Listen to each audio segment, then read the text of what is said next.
Hi, I'm Rick. Hey, thanks for stopping by. Um, we're going to do a video today while I'm outside working on cleaning up some branches out on the road that fell during the previous storm. And some of those branches are too large to fit in my utility trailer, so I'm going to have to cut them up with the trusty old chainsaw. This video isn't really going to be about cleaning up the branches. I thought that I would take this opportunity while we're doing this to kind of talk to you a little bit about life in the park here. Just different things that you might want to know that you may be curious about. Um, One of the things I found living in the park is that there's a few essential things that you really need to have. And just for RVs in general, you probably should have some form of generator. A lot of you probably have solar, uh, which is a great alternative to a generator. Unfortunately, here where we live, and we're pretty stationary right here, generator is a much better solution for us because during the wintertime especially, we get nothing but clouds. We have very little sunshine here.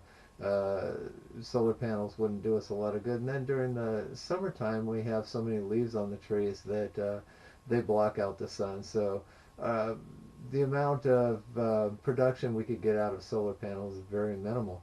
But the generator is one thing that I would definitely recommend having, even if you have solar panels, just to give you some little extra security in case everything goes wrong. Um, the other thing that I found is very useful is a pressure washer. You can wash off the top of your RV with it, wash your whole RV with it. We wash the roofs of our shed with it. We have retaining walls here that grow moss, and we can keep those clean. The pressure washer, just for washing your car, it's kind of nice to have. If because where we're at, it's not always convenient to drive all the way into town to wash your car at a car wash place. Um, Chainsaw is another thing that I found to be really invaluable. I didn't think I would ever need one that much, but man, I'll tell you what, I end up using it a lot.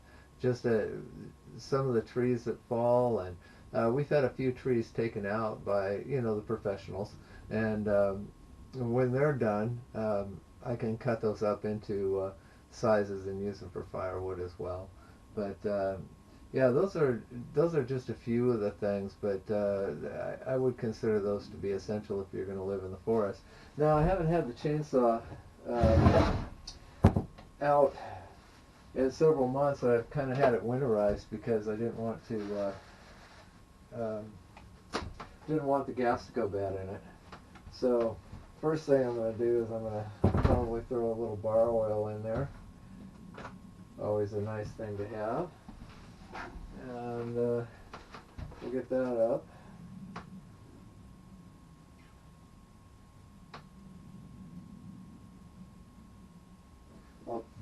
And I do that every time. I always overfill my bar oil and it goes all over the place. But that's okay. Your bar oil goes all over the place in your chainsaw anyway. And if I get a little bit of extra bar oil on my bench here, I'm not worried about it. It's a great preservative. This bench is going to last forever if I keep this up.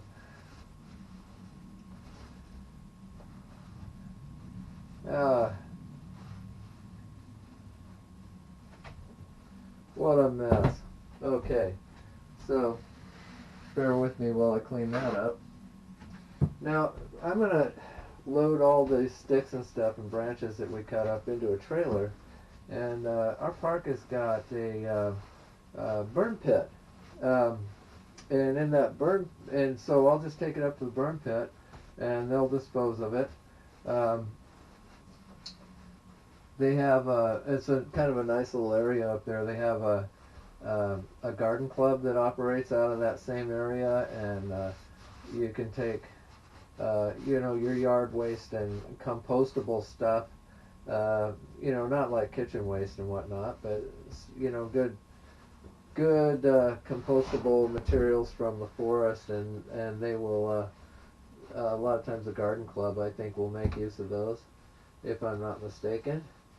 And they also collect a lot of the down trees and whatnot here in the forest, and that go down on the roads or that people have taken out because they're a hazard. And they cut those up into firewood and split them up and sell firewood there as well. Really reasonable price. The cool thing about living in the park, the thing that I really like about this whole environment is that the park is a non-profit. They're not in this thing necessarily to make money. I mean, they have to make enough money to take care of their operating costs so they can keep the park functioning. And there certainly is a good deal of maintenance to be done in a 700-acre park. So, there is that, but they're not really trying to make a bunch of money. So nothing here is outrageously priced, and none of it's completely out of source with what you would expect to have to pay for something.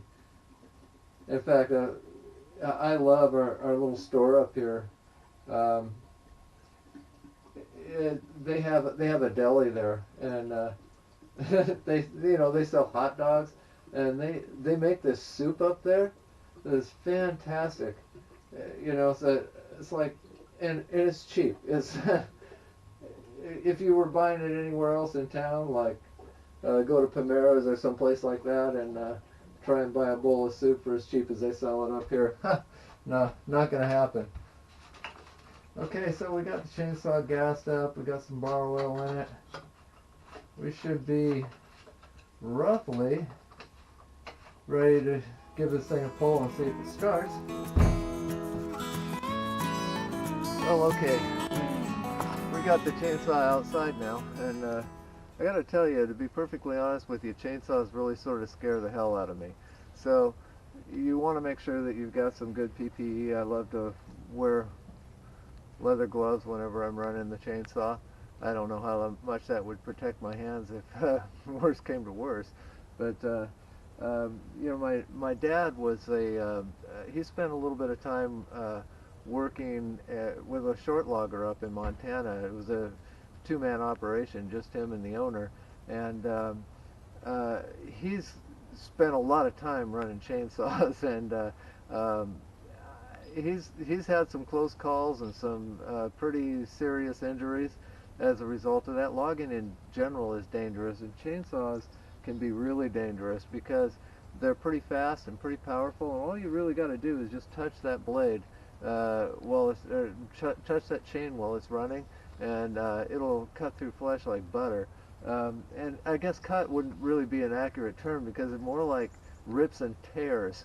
It's an injury that you don't want to have anything to do with. So you really want to respect this machine and be very careful with it.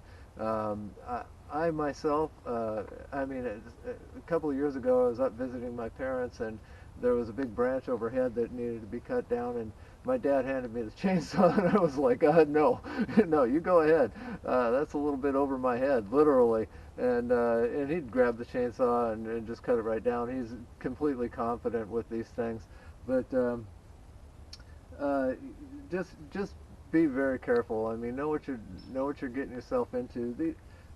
When you're cutting a branch or a log or anything like that, and it's under any preload at all, you start cutting through that thing, you can end up having that branch or that log thrown at you, or the chainsaw thrown at you. They're very dangerous. They are very dangerous. But we'll go ahead and fire this baby up. And what's the magic number? You know, the magic number. How many times do I have to tell you? We're running a chainsaw here. Eye protection. Jeez. Okay, we're ready to go now. So, we'll turn this baby on. And we'll choke it. See how it does. Whoa, looks like it's going to fire up okay.